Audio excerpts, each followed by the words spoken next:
Hello students, good morning to all. हम लोगों ने लास्ट लेक्चर में heteronuclear atomic molecule, homonuclear atomic molecule की बॉन्ड ऑर्डर निकालना सीखा, उनके इलेक्ट्रॉनिक कॉन्फ़िगरेशन लिखना सीखा। फिर हम लोगों ने देखा CO की इलेक्ट्रॉनिक कॉन्फ़िगरेशन, CO प्लस की इलेक्ट्रॉनिक कॉन्फ़िगरेशन, मॉलिक्यूलर ऑर्बिटल्स कैसे लिखा जाता है, और CO प्लस में CO की बॉन्ड ऑर्डर 3 होती है और CO प्लस की बॉन्ड ऑर्डर 3.5 होती है। राइट, आज हम लोग सीखते हैं characteristics of bond order. Characteristics of bond order, तो पुट द हेडिंग कैरेक्टरिस्टिक्स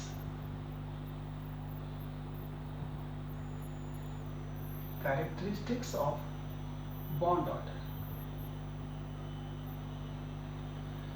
उसमें फर्स्ट है बॉन्ड लेंथ। बॉन्ड लेंथ, अब ये बॉन्ड लेंथ क्या होता है? जैसे मान लेते हैं हम लोग H2 मॉलिक्यूल्स को लेते हैं, तो इस H2 मॉलिक्यूल में हाइड्रोजन के 2 एटम्स हैं। इन दोनों के न्यूक्लियस के बीच की जो डिस्टेंस होती है, इसे ही हम लोग बॉन्ड लेंथ कहते हैं। ये हमारा बॉन्ड लेंथ।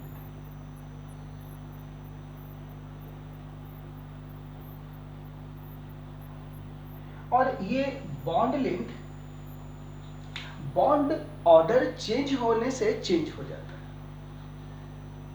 यानी ये जो बॉन्ड लेंथ है वो बॉन्ड ऑर्डर पर डिपेंड करता है, और ये रिलेशन है कि बॉन्ड ऑर्डर, ठीक है, बॉन्ड लेंथ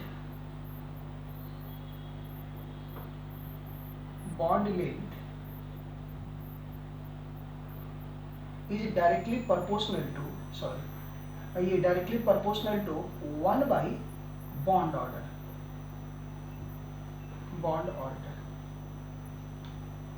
यानी जिस मॉलिक्यूल में बॉन्ड ऑर्डर जितना ज्यादा होगा उसका बॉन्ड लेंथ उतना ही कम होगा, और बॉन्ड ऑर्डर जितना कम होगा उसकी बॉन्ड लेंथ उतनी ही अधिक होगी। जैसे एक मैं एग्जांपल लेता हूं,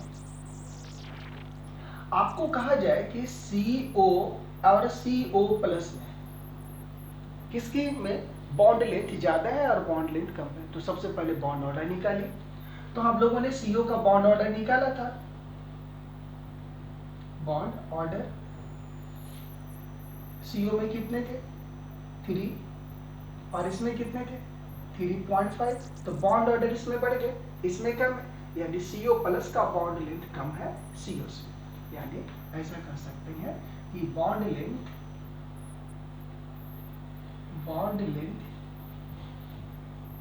ऑर्डर इन दोनों मॉलिक्यूल में ऐसा होगा CO plus less than CO, ऐसा।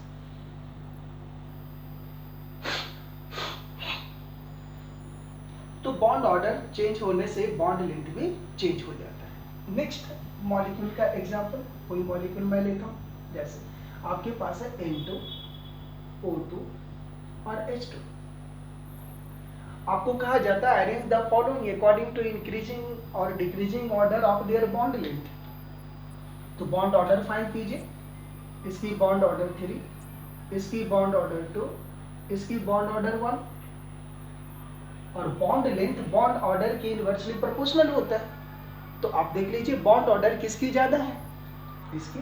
तो बॉन्ड लेंथ सबसे कम होगी, यानी N2 less than O2 less than H2। सबसे ज्यादा हाइड्रोजन का बॉन्ड लेंथ होगा, ये हो जाएगा बॉन्ड लेंथ ऑर्डर।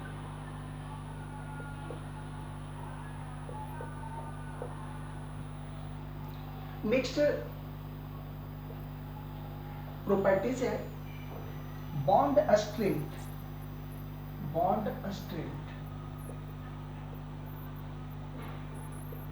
यानी बॉन्ड स्ट्रेंथ मीन्स कितना स्ट्रॉन्ग है, कितना वीक है वो। तो ये जो बॉन्ड स्ट्रेंथ होता है, bond strength it is directly proportional to bond order. Bond order जितना ज्यादा होगा बॉन्ड स्ट्रेंथ उतना ही अधिक होगी। जैसे आपसे कहा जाए N2O2 में बॉन्ड स्ट्रेंथ किसका ज्यादा है? किसका ज्यादा है? Bond strength. क्योंकि बॉन्ड स्ट्रेंथ जो होता है वो बॉन्ड ऑर्डर के डायरेक्टली प्रोपोर्शनल है। तो इसका बॉन्ड ऑर्डर कितने हैं? 3 है। इसके बॉन्ड ऑर्डर कितने हैं? 2 हैं। तो इसकी बॉन्ड ऑर्डर ज्यादा है तो बॉन्ड स्ट्रेंथ ज्यादा हो। अब ये बॉन्ड स्ट्रेंथ जो होती है वह बॉन्ड एनर्जी से रिलेटेड होते हैं। बॉन्ड स्ट्रेंथ बॉन्ड एनर्जी से रिलेट करते हैं। अब ये बॉन्ड स्ट्रेंथ बॉन्ड एनर्जी से रिलेट करते हैं कि बॉन्ड स्ट्रेंथ ज्यादा होगा तो वह बॉन्ड जिसे ब्रेक करने में ज्यादा एनर्जी की जरूरत होगी तो उसकी बॉन्ड एनर्जी तो ज्यादा होगी ना। बॉन्ड स्ट्रेंथ ज्यादा है तो एनर्जी ज्यादा रहेगी तो उसका बॉन्ड एनर्जी ज्यादा होगी। यानी स्ट्रेंथ और एनर्जी, स्ट्रेंथ ज्यादा है तो ब्रेक करने में एनर्जी ज्यादा लगेगी। यानी बॉन्ड एनर्जी की बात यदि की जाए, बॉन्ड एनर्जी, तो यह भी डायरेक्टली प्रोपोर्शनल होता है बॉन्ड ऑर्डर का, बॉन्ड ऑर्डर का। बात आ रही समझ में? नेक्स्ट आपसे पूछा जाए N2 और O2 में बॉन्ड एनर्जी किसकी ज्यादा है? तो इसकी ज्यादा होगी bond energy. Bond dissociation energy कैसे? Bond dissociation energy, dissociation energy, bond dissociation energy, right. तो ये थे characteristics of bond order. Next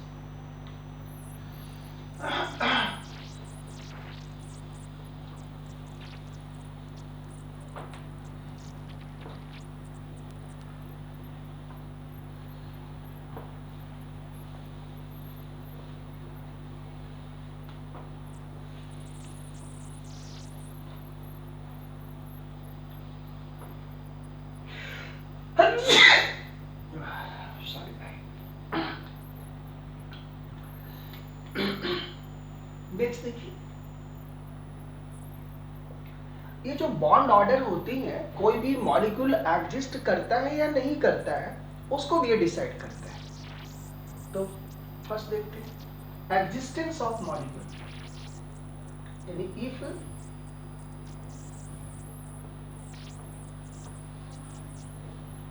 bond order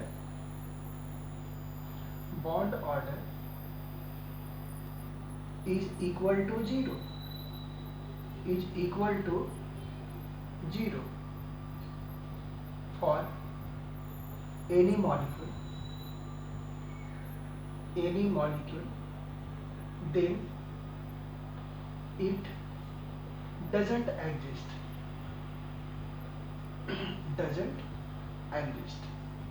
यदि किसी मॉलिक्यूल की बॉन्ड ऑर्डर 0 हो जाती है तो वो कभी भी एग्जिस्ट नहीं करेंगे। ये बात को आप ध्यान रखिए। जैसे आपसे पूछा जाए डज He2 एग्जिस्ट,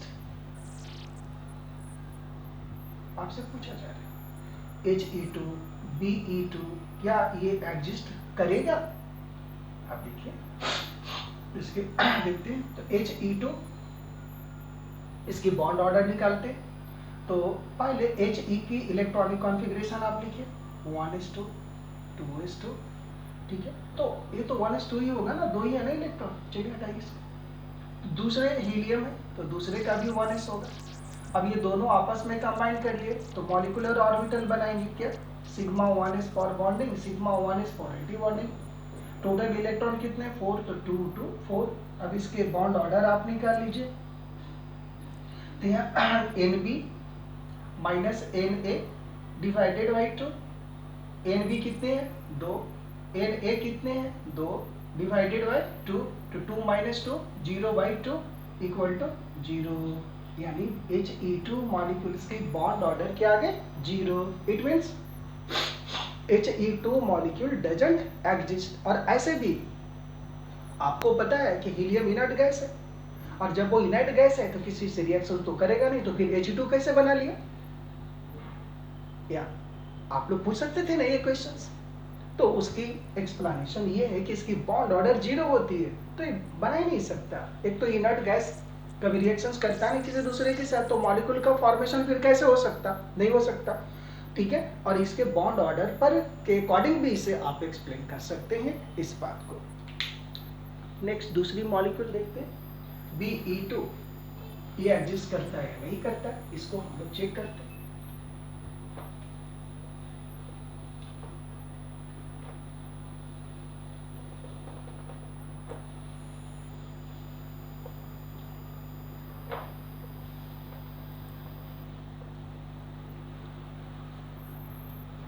Be2, ये जो Be2 है बेरिलियम, इसकी atomic number 4, electronic configuration 1s2 2s2।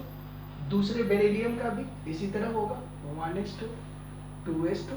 जब ये मॉलिक्यूलर ऑर्बिटल कॉन्फ़िगरेशन इसकी क्या हो? Molecular orbital electronic configuration sigma 1s, sigma 1s star, then sigma 2s star, right. Total electron 2 2 4 और 4 8, 2 4 6 8।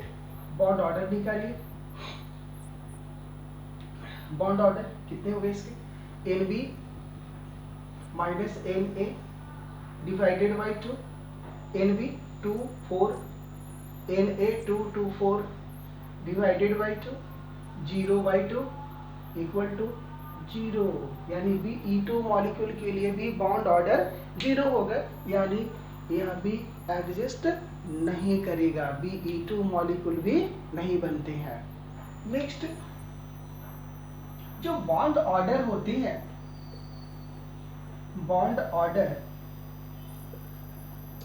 it indicates the number of bonds present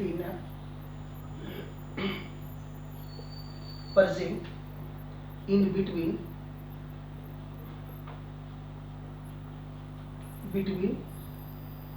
two atoms within a molecule, किसी molecule में दो atoms के बीच में, ठीक है, कितने बॉन्ड होते हैं उसको ये बॉन्ड ऑर्डर बताता है। और बॉन्ड्स ज्यादा होंगे, ठीक है, तो उसकी बॉन्ड डिस्टेंस घट जाएगी, उसकी बॉन्ड स्ट्रेंथ बढ़ जाएगी, बॉन्ड डिसोसिएशन एनर्जी भी बढ़ जाएगी, ऐसा होता है। लेकिन कभी कभी आपको ये तो हो गई कि बॉन्ड ऑर्डर कम है तो क्या होगा, बॉन्ड ऑर्डर ज्यादा है तो क्या हो रहा है। लेकिन कभी कभी कुछ ऐसे स्पेसेस मिल जाती हैं जिसमें बॉन्ड ऑर्डर सेम होता है, और आपको ये पता करना रहता है कि बॉन्ड ऑर्डर जब सेम है फिर भी आप बताइए इनमें किसका बॉन्ड लेंथ ज्यादा है, किसका बॉन्ड लेंथ कम है, ऐसे भी आपको मिल जाएंगे। तो यहां एक बात आपको ध्यान में रखनी है कि इंपॉर्टेंट पॉइंट्स है, bonding electrons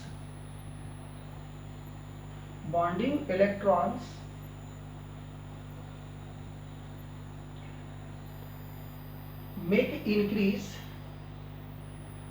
increase a stability of molecule. Bonding electron make increase a stability of molecule, and it also increase force of attraction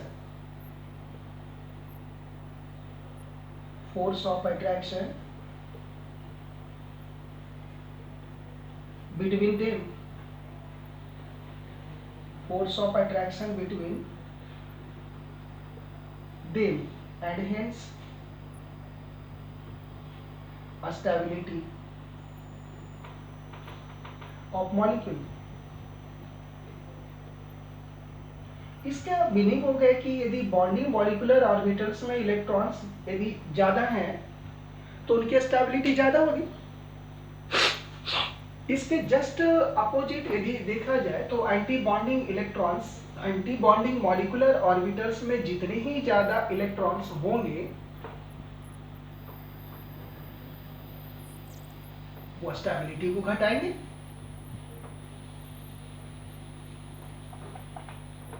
it means next इससे पता चला,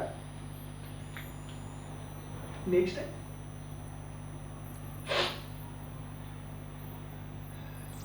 the presence of anti-bonding molecular orbitals, the presence of electrons in anti-bonding molecular orbital make decrease the stability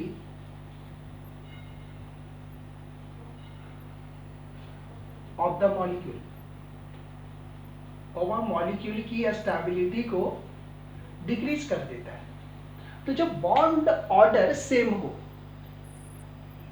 दो species आपके पास, उनमें bond order same है, तो आप कैसे डिसाइड करेंगे कि कौन ज्यादा स्टेबल है कौन कम स्टेबल है? बॉन्ड ऑर्डर ज्यादा और कम है तब तो आप डिसाइड कर लेंगे बॉन्ड ऑर्डर ज्यादा है वो ज्यादा स्टेबल है, बॉन्ड ऑर्डर कम है तो वो कम स्टेबल है। लेकिन बॉन्ड ऑर्डर यदि सेम हो तो कैसे डिसाइड करेंगे? तो इसके लिए आपको ये देखना होगा कि बॉन्ड ऑर्डर तो सेम है, अब डिसीजन यहाँ लेना मुश्किल है, तो देखना है कि उसमें बॉन्डिंग इलेक्ट्रॉन्स है या नहीं है, एंटी बॉन्डिंग इलेक्ट्रॉन्स है या नहीं है। चलिए एक मैं एग्जांपल लेकर आपको समझाता हूं। जैसे आपके पास ऐसा H2 प्लस H2 माइनस, अब इसको आपको अरेंज करना है according to increasing order of their bond length, bond strength, ऐसा। तो चलिए, तो इसकी बॉन्ड ऑर्डर 1, ये प्लस हो गया तो 0.5, ये माइनस है तो ये 0.2, यहाँ भी 5। तो देखिए इन दोनों की बॉन्ड ऑर्डर तो सेम है, ठीक है। अब देखिए कैसे बॉन्ड ऑर्डर सेम आ गए, तो इसमें आप देखेंगे तो sigma 1s star, total electron कितने 1, तो यहाँ 1, यहाँ 0। यहाँ देखिए यहाँ टोटल इलेक्ट्रॉन्स 2 थे ना, तो यहाँ 2 हो गए। इसके लिए होंगे sigma 1s then sigma 1s star, total electrons 1, तो यहाँ 1, यहाँ 0। यहाँ sigma 1s star, total electrons 3, यहाँ 2, यहाँ 1। अब आप यहाँ देख लीजिए, ये बॉन्ड ऑर्डर आप निकालेंगे, बॉन्ड ऑर्डर तो यहाँ कितने होंगे 2 माइनस 0/2 इक्वल टू 1। यहाँ कितने होंगे bond order 1 minus 0/2 equal to 0.5। यहाँ कितने हो गए 2 माइनस 1/2 इक्वल टू 1/2 इक्वल टू 0.5। तो इसकी ये बॉन्ड ऑर्डर दोनों सेम है। अब यहाँ पर किसकी बॉन्ड स्ट्रेंथ ज्यादा होगी, किसकी कम होगी? तो देख लीजिए बॉन्डिंग में इलेक्ट्रॉन्स किस में ज्यादा है, देखिए तो यहाँ बॉन्डिंग में 1 इलेक्ट्रॉन्स है, ठीक है, और बॉन्डिंग में 1 इलेक्ट्रॉन्स है, यहाँ बॉन्डिंग में 2 इलेक्ट्रॉन्स है, एंटी बॉन्डिंग में, तो चलिए लास्ट ऑर्बिटल से देखिए, यहाँ एंटी बॉन्डिंग में 1, यहाँ एंटी बॉन्डिंग में 2 इलेक्ट्रॉन, इसमें एंटी बॉन्डिंग में कोई इलेक्ट्रॉन है ही नहीं, जबकि यहाँ एंटी बॉन्डिंग में इलेक्ट्रॉन प्रेजेंट है, तो इनकी स्टेबिलिटी को ये डिस्टर्ब करेगा, यानी ये लेस स्टेबल और ये मोर स्टेबल। लास्ट ऑर्बिटल से देखना आपको स्टार्ट करना है, ठीक है। तो ये लास्ट ऑर्बिटल एंटी बॉन्डिंग का, तो एंटी बॉन्डिंग में यहाँ इलेक्ट्रॉन्स है, यहाँ नहीं है, ठीक है। तो ये अनस्टेबल है, ठीक है, तो ये अनस्टेबल, तो इसका ऑर्डर हो जाएंगे H2 मोर स्टेबल, देन फिर क्या हो जाएंगे H2 plus, then H2 minus. इस तरह से हम सभी लोग वैसे मॉलिक्यूल्स होमोन्यूक्लियर, हेटेरोन्यूक्लियर, जिसमें बॉन्ड ऑर्डर सेम आ जाए तो उसमें कैसे हम लोग ये डिफाइन करेंगे कि किसके में बॉन्ड लेंथ ज़्यादा है, किस में बॉन्ड लेंथ कम है, किसका बॉन्ड स्ट्रेंथ ज़्यादा है, बॉन्ड स्ट्रेंथ कम है। इसके लिए हम लोगों को ये 2 पॉइंट्स याद रखने होंगे, बॉन्डिंग मॉलिक्यूलर ऑर्बिटल्स और एंटी बॉन्डिंग मॉलिक्यूलर ऑर्बिटल्स को।